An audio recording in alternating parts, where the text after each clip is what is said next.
So we're into part two of discussing how to ease into independent reading and book groups as more of the core of your curriculum. So I was saying how I ask students and their parents to do some book selection. This is my rationale for these book groups, where I write to the parents and tell them that we're doing our second quarter reading. I have two book groups. One is Contemporary Issues in America, and one is The World. And they're I explained to the parents that we're using the books to do inquiry into the topics going on. So it's balancing novel or fictional reading with informational texts. I had 40 options, and then by talking to parents and talking to the kids, we narrowed it by 15. And I abandoned quite a few that I really wanted to read, but parents were comfortable with it. And so I did my best to just encourage everyone to contribute their preferences or offer alternative texts, and then that's how I built this list. So I had a mini grant for the books where the whole purpose of my argument behind the books was to have a range of reading and a range of text complexity. That readiness for college and careers requires students to read from diverse cultures, and diverse denotes custom, arts, social institutions, nations, people, social groups. The foundation of learning when curriculum is intentionally and coherently structured to develop rich content knowledge within and across grades. This, I think, was the key for my rationale because it has to be intentional. We have to make sure that we're selecting texts from different cultures and different lives, and that's what I did here. So this is the letter that I sent home. These are my instructional objectives, and this is how I encourage parents to look at the text. So I'll share this with you. Once that came back, we made book groups based on their interest, and then we made class time to do some research. So depending on the book, students looked up how the news was representing these issues, and so they brought that to it as well. These were the global issues. So in class, we would read, but then we would also do some research into these other topics. And I taught students how to just search using news, and then we would, of course, look at how it was represented in the news. And then we would be preparing for their book groups where we recorded their book groups, and then we organized the discussion of book groups a little bit more. So for the book groups, one of the ways of organizing book groups is, just to have students ask questions. But this is another way, is more formal and kind of traditional, but I made my own book groups. So I printed out this first page, and then the book group members, we put in the dates of the book group. So first quarter, it's very informal. Everyone's just getting together, talking about the books that they're reading, and everyone's different.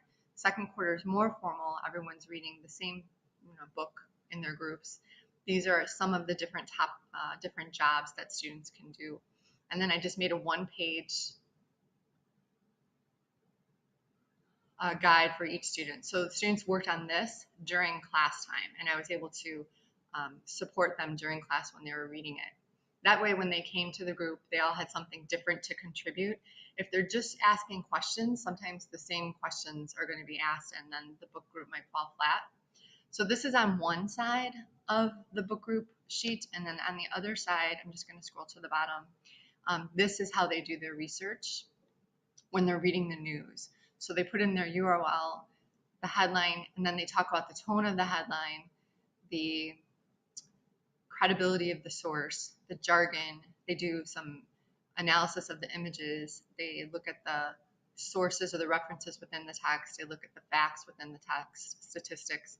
So when they come to their group, they have on one side their job, and on the other side some research to contribute.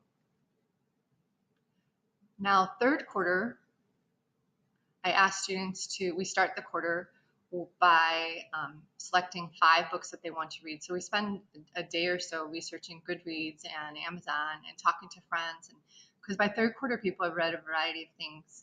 So they kind of make a goal for the books that they want to read third quarter. And this makes it a lot easier, so when they're finished with one, they go to the next. And these are some different ways of developing the reading. And third quarter, I asked them to share their reading experiences in a way that they're most comfortable. So a blog, book snaps, blog, quote maker, or journal. And just once a week, post this on KidBlog. So then here's sort of the checklist for that. I gave them a guide for reading at home. And again, these are the options they have for their reading on the blog. And this is how they'll be evaluated. So they have to have the date, the title, the author, the pages, the claim, the quote, and then add one more part, which is showing their reasoning, analysis, etc. These kinds of things here. Fourth quarter is also a little bit longer. So by fourth quarter, they're doing something a little bit more, where they have a summary paragraph and a response paragraph. And let's see if I have an example here.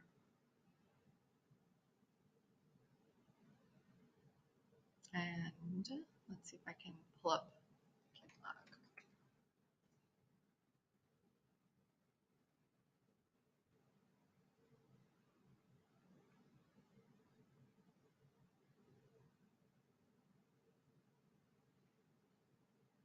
So this student, her parent has already given me permission. So this was third quarter, where they have their quote and then a little response.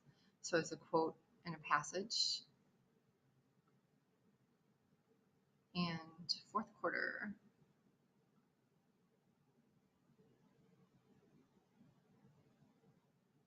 I have to log in. And so fourth quarter, this student is still using the quote maker here, but you can see the fourth quarter response is a little bit longer. So they're talking about, the date, the title, the speaker, and then here's their personal response. So you'll notice this one is actually about a poem. So fourth quarter, we did a lot of work with poems, verse novels, poetry in class, where students were teaching the class. So it looks a little bit different. So by fourth quarter, I was asking them to just spend some time really doing some deep analysis into songs and poems and books, lots more choice and options. And actually fourth quarter was some of my favorite reading responses to read, and their analysis was spectacular, because by fourth quarter, they have so much more literary knowledge, and they read such a variety of texts where they're making connections across texts. So fourth quarter, these blogs on KidBlog were fantastic, and you can see that they're able to use this different information. And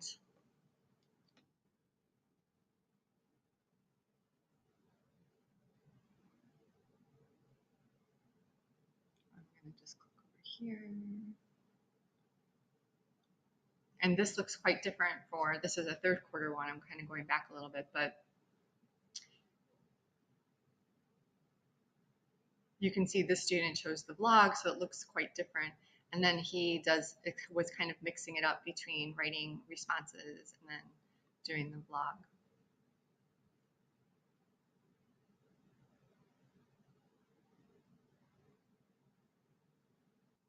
My name is Alex Daria, and today I'm going to be talking to you about playing Atari with Saddam Hussein. Today is February 24th, and the author is Jennifer Roy with Ali Fadhil. I don't know if I pronounced that right, but I've really been enjoying this book, and I think that my claim for today is that the war, or not, yeah, pretty much the war, but Saddam Hussein has affected Ali's life in a very, very, very bad way. So for my text evidence, I have on page, where was it again? 68. He said, stupid Saddam, always doing what he wants. So he's really mad at him, because he always, he's been, he just invaded Kuwait. I don't know how to pronounce it. Kuwait.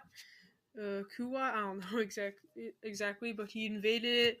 He's taking all the oil, and then he couldn't get some of the oil, so he's burning it, and then the character, the main. So you can kind of see how he's, the student is following sort of the requirements, but then by doing the vlog, he's able to speak a little bit more freely and comfortably about his books, which is really great. So these are just a few ways that you can kind of build into the independent reading in the book group and how it gets better as the year goes on.